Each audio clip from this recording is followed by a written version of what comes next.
The NFL record for the most points scored in a game is one of the longest standing records in the game. The crazy thing about this game is it wasn't the explosive offensive showdown you would have expected from a game that's held the record for more than 50 years. But this game had everything else: turnovers, long touchdowns, a controversial ending, and even some stats that you won't believe.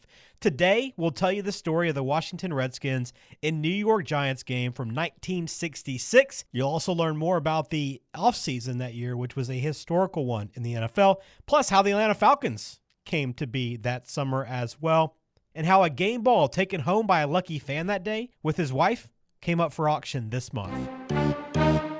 This is Distant Replay.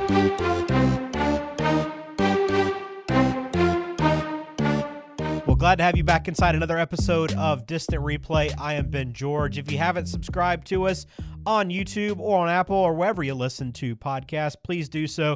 I do appreciate the comments we had on YouTube about our return. I know it's been a while since we had a new episode, but we got plenty more coming. Hopefully some more true crime on the way as well. I know Mike Noto is working on some of those.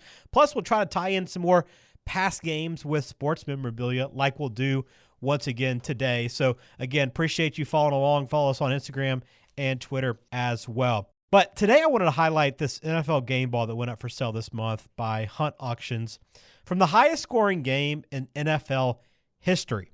I'm going to tell you a little bit more about the auction itself later on. But first, let's rewind to that 1966 game between the Washington Redskins and the New York Giants. Yes, it's been nearly 60 years, and no NFL game has featured as many points as that matchup on Sunday, November 27th. That game ended 72-41. Redskins were a winner. Now, I didn't know much about this game, really anything, to be honest with you, and you might not either. I mean, unless you're a Giants fan or Redskins fan, maybe you know about the history of this game, or maybe if you're a huge stats person in the NFL, maybe you know about this. But you got to go back a long time to a game that was basically meaningless at the time that set this record that's still around today. That's what's remarkable. You think about the high scoring, the change in the game, the fast pace, the evolution of the passing game in the NFL.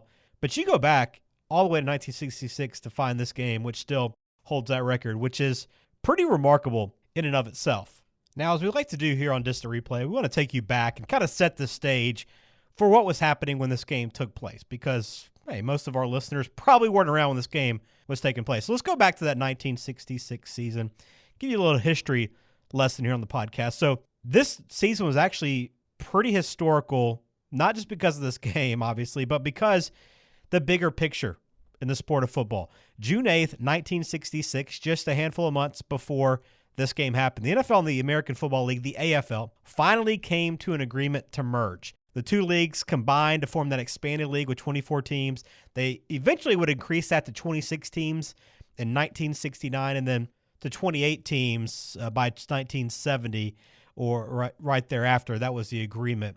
Now, all the existing teams were going to stay put. They didn't want to change any of that. None of them would have to move any of their areas. But because they still were kind of working through these schedules and each league was kind of doing their own thing still, they still kept those separate schedules in place through 1969, but the advent of the Super Bowl, they agreed, look, we're going to meet up for the AFL-NFL World Championship game beginning in January 1967. So this is the first season in which these teams in the NFL were playing for a chance to face off against the AFL champion, which would eventually be named the Super Bowl. It didn't happen for a few games. The first four AFL-NFL matchups retroactively were renamed later on to be the Super Bowl. Now, it's interesting because there was a lot of, I don't know if it was bad blood necessarily, but these two leagues obviously were fighting it out to try to figure out who would win out, right?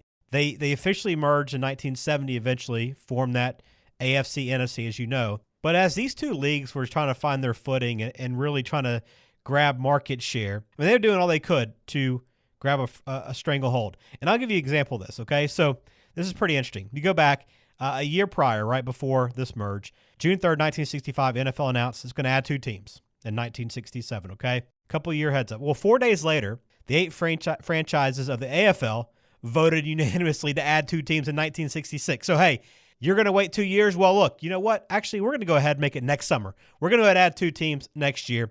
And the AFL franchise was awarded to Atlanta the very next day. So, again, keep in mind, June 3rd, 1965, NFL says, okay, we're going to add 2 teams in 1967. June 7th, 4 days later, AFL says, we're going to add 2 teams in 1966. And on top of that, let's go ahead and make it Atlanta. Well, what did the NFL do to respond? Well, they awarded the first of 2 expansion franchises to the city of Atlanta on June 30th. So over the course of 27 days in June of 1965, NFL announces they're going to expand. AFL announces they're going to expand. AFL says we're going to get Atlanta next year. And then NFL says, you know what? Actually, we're going to take Atlanta. And they gave it to the city of Atlanta. The Falcons were born. They were awarded the first pick of the 1966 NFL draft, as well as the final pick in each of the first 5 rounds. And on top of that, the Falcons paid, get this, $8.5 million for the franchise. $8.5 million for the franchise back in 1965. And to help fill out their team, too, in case you're kind of wondering, and we've had some expansion drafts here over the last couple of decades as the NFL has expanded. But back then, the way that they set up the Falcons is they decided to have that expansion draft in 1966 as well that summer. The Falcons got to pick 42 players from other teams to help fill their roster. Now, the other teams were able to lock in, I think, 29 of their players and allow the rest to kind of be free off that 40-man roster. And then the Falcons had a pick of it that summer in 1966. So that kind of sets the stage for where we are in terms of the NFL. Now, one notable rule change also took place before this season, and that was with field goals, the goalposts. They were finally standardized. So they finally made them all the same color, made them all the same height, and this is when they had the kind of the arching back of the field goal post, right, that holds them up out of the ground.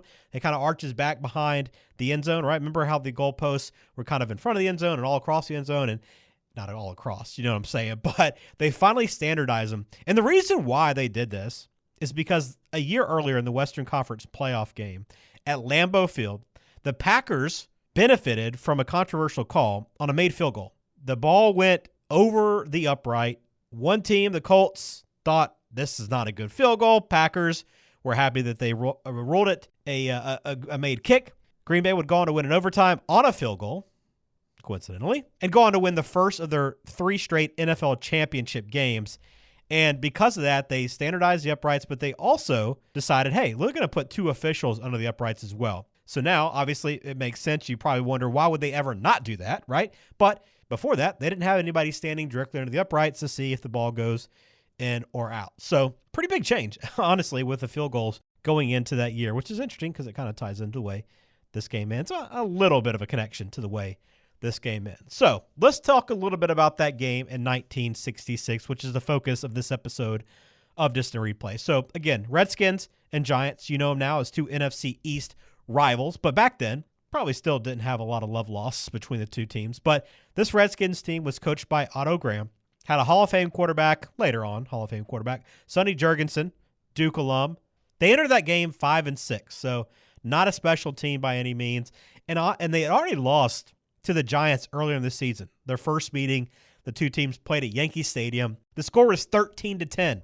Okay, a month earlier, 13-10, Giants won. And ironically, too, this is crazy, the Redskins came into this game off their worst offensive performance of the year, a 14-3 loss at the Cleveland Browns, okay, which was also one of the lowest scoring games in the NFL that entire season. Found a few more that were a little bit lower scoring, but 17 total points in that game. Now, the New York Giants. Allie Sherman was the head coach. He was in his 6th season. The Giants opened the season that year with a 34-34 tie against the Steelers.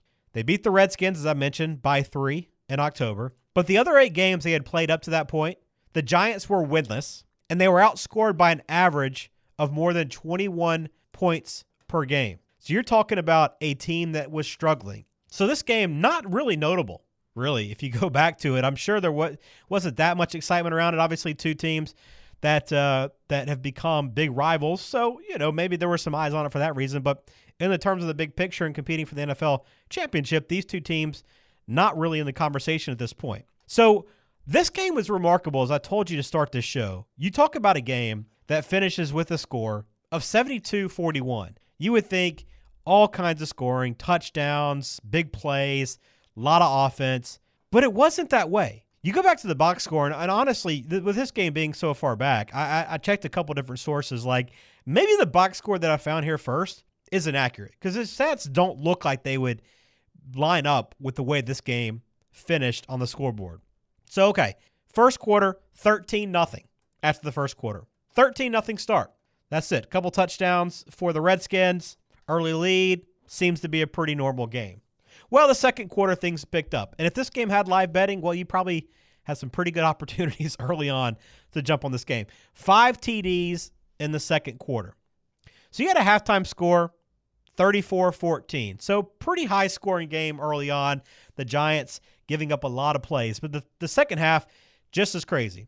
Third quarter, highlighted by all big plays, okay? Because the second quarter was a bunch of short touchdowns. But the third quarter, each team had 2 touchdowns. You had a 30-yard touchdown, a 40-yard touchdown, a 50-yard touchdown, and a 70-yard touchdown over the course of that third quarter. And then you go to the fourth quarter. So this is where things get a little bit interesting. Start off with a punt return touchdown by the Redskins. You got an interception return for a touchdown. You got a rushing touchdown. You got a passing touchdown. But the end of this game, as I mentioned, a bit controversial. Now, I don't know at the time how much this was talked about, right?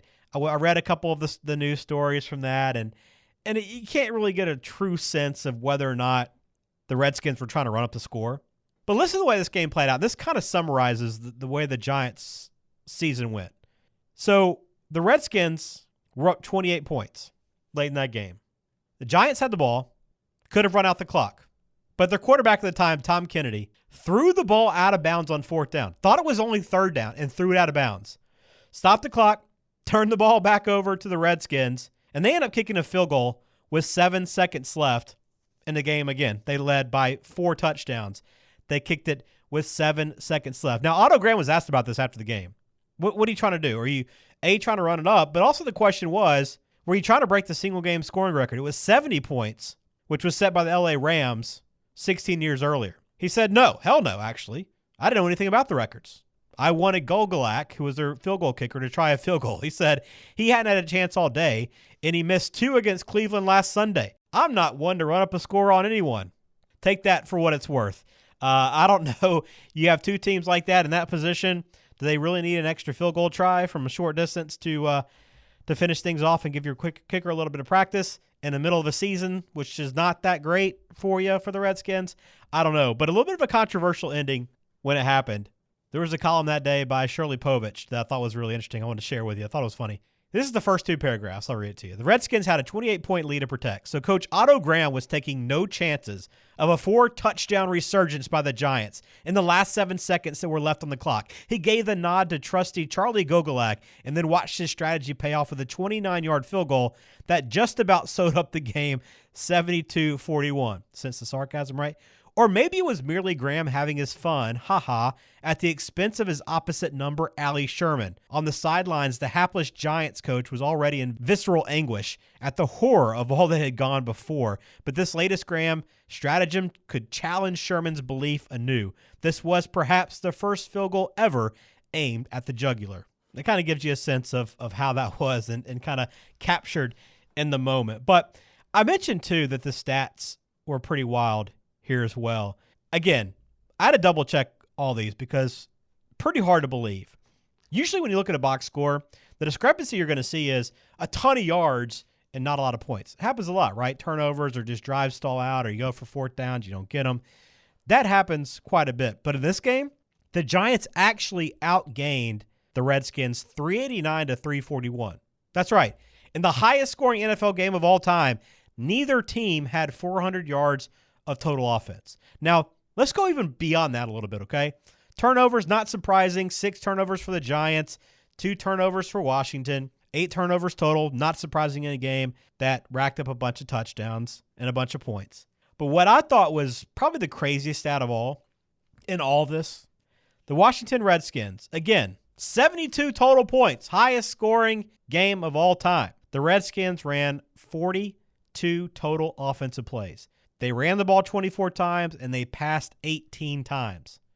42 plays. So do the math. The Redskins averaged almost 2.7 points per play in this game.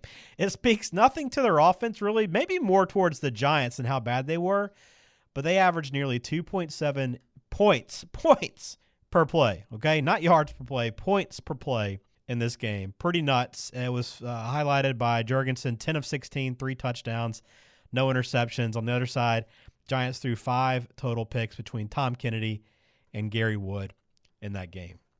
Now, one more interesting nugget from this game that ties into this game ball that I mentioned earlier that is now up for auction. Well, during this game, and back then, back to the field goals, right, there were no nets behind the goalposts. So, now if a ball goes over the net, they throw it back down, they catch it, whatever. We've seen some crazy stuff, guys jumping off into tunnels to catch footballs, but they usually always throw them back.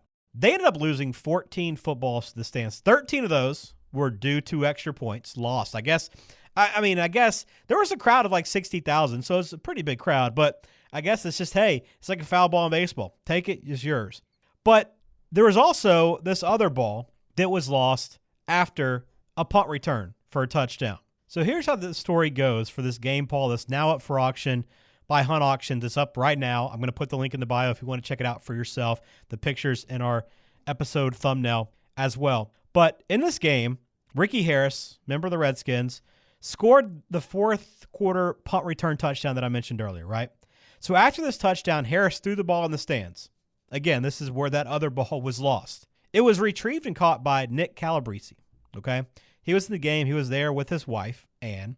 The crazy part about this is, okay, sure, they've held on to it for all this time, but the way they're able to verify this game and this ball happening and landing in, at their hands and them catching it and bringing it home, as there's actually footage of the game that day. And you can actually see the wife, Ann, identifiable, wearing a white hat in this game. And I can just imagine like everybody dressed up in suit and ties, big hats, everything. So kind of hard to believe that she stood out in a crowd that probably looked very similar. But you can see her in the white hat. But they also have a photo, a 1966 photo that was developed in 1967, that shows Ann wearing the very same white hat that they saw in the video. Now, this ball stayed with the Calabrese family and now is finally being put up for auction for the first time. The auction itself, a couple of notes, it displays some appropriate use of some scattered soiling, touch of air loss, as you would imagine, nearly 60 years later. And it also has the Duke branded on the side, which was Wilson Pete Rozell's The Duke official NFL football. It's got some handwritten notations, like probably by the family as well. But pretty remarkable that this ball's still around. But I wonder if any more of those other ones exist. All those balls that were lost from the extra points and all the scoring that was done, maybe there's a few more that are out there in existence somewhere. I don't know. But I thought still pretty remarkable to see this game ball many years later. Pretty cool little piece of history that you look at some of the highest scoring games of all time in the NFL. Beyond the Redskins Giants, the Bengals Browns hit 106 back in 2004, that 58-48 game. Then you had the Chiefs and Rams in 2018 score 105. There's only been 5 total games over 100 points. So you wonder if the 113 will ever be beaten, right? I mean, it's a record that will probably stand for a while. Who knows what rule changes happen. So this could be a piece of history that, will only accrue value the further out it gets. So I think a really interesting auction there as well. Again, we'll put it in the show notes if you want to check it out yourself. Now, let's close it out with this. It would be 48 years after this 1966 game before another NFL team would score 6 touchdowns of 30 yards or longer, which the Redskins did that day. And that was the Indianapolis Colts in 2014.